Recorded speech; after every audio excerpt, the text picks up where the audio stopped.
పెద్దపల్లి జిల్లా గోదావరిఖనిలోని ఓ కార్పొరేట్ పాఠశాలల పుస్తకాలు యూనిఫామ్ల విక్రయ దందా మరోసారి వెలుగులోకి వచ్చిందన్న ఆరోపణలు కలకలం రేపుతున్నాయి.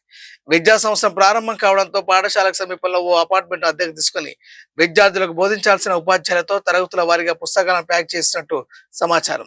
గతంలోనూ పాఠ్య పుస్తకాల విక్రయంపై విద్యార్థి సంఘాలు ఆందోళన చేసి అధికారులకు ఫిర్యాదు చేసినప్పటికీ పాఠశాల యాజమాన్యం తీరు మారలేదని తల్లిదండ్రులు ఆగ్రహం వ్యక్తం చేస్తున్నారు. ఈ వ్యవహారంపై స్పందించిన మండల విద్యాధికారి జింకా మల్లేష్ పాఠశాలకు షోకాస్ నోటీసులు జారీ చేస్తామని, సరైన సమాధానం రాకపోతే గుర్తింపు రద్దుకు చర్యలు తీసుకుంటామని హెచ్చరించారు.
అదే సార్ అదే చెప్పండి.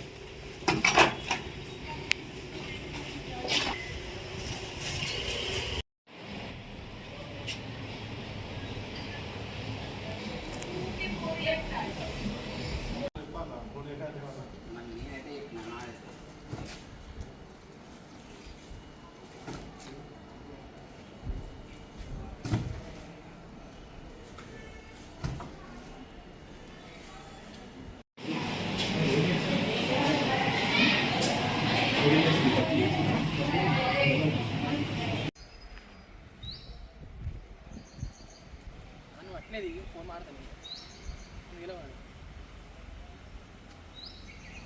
నువ్వు బయటకు కనబడతా, బయటకు వెళ్ళినా కనబడతా.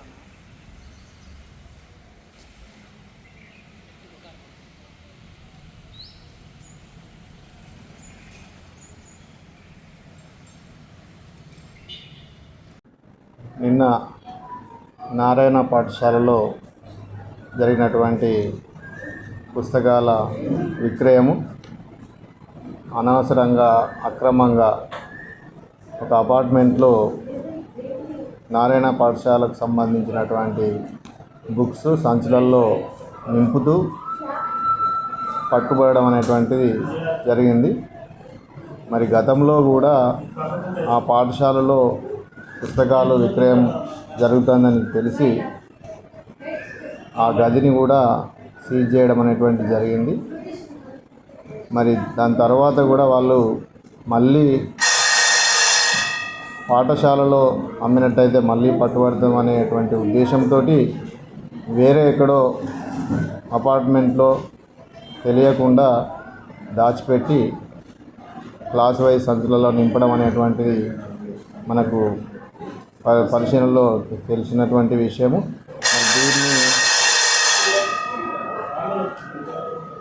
దీన్ని కొంతమంది పత్రికా విలేకరులు మా దృష్టికి తీసుకొచ్చినప్పుడు మా ఆఫీసు సిఆర్పి వెంకటేష్ గారిని పంపించడం జరిగింది.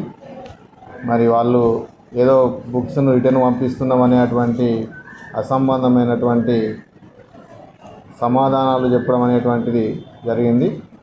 మరి అంతకుముందు గదిని సీజ్ చేసినప్పటికీ వాళ్ళ లోపల మార్పు రాలేదు. మరి ఈ విధంగా జరిగినటువంటి విషయాన్ని మొత్తం కూడా డిఓకు నేను నిన్న డిఓ గారికి ఎక్స్ప్లెయిన్ చేయడం జరిగింది. మా అందుబాటులో లేకపోవడం వల్ల నేను కూడా ఆ ప్రదేశానికి రాలేకపోయినాను.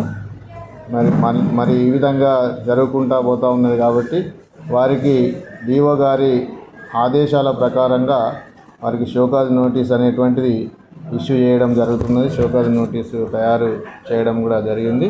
మరి దీనికి 2 రోజుల లోపల సమాధానం ఇవ్వాలనేటువంటిది దీంట్లో తెలియజేయడం జరుగుతూ ఉన్నది. ఒకవేళ సమాధానము ఇవ్వలేని పక్షంలో, సమాధానం సంతృప్తిగా లేని పక్షంలో ఆ పాఠశాల గుర్తింపును రద్దు చేయమని కూడా డిఓ గారికి మేము మళ్ళీ రిపోర్ట్ రాసి పంపడం అనేటువంటిది జరుగుతుంది.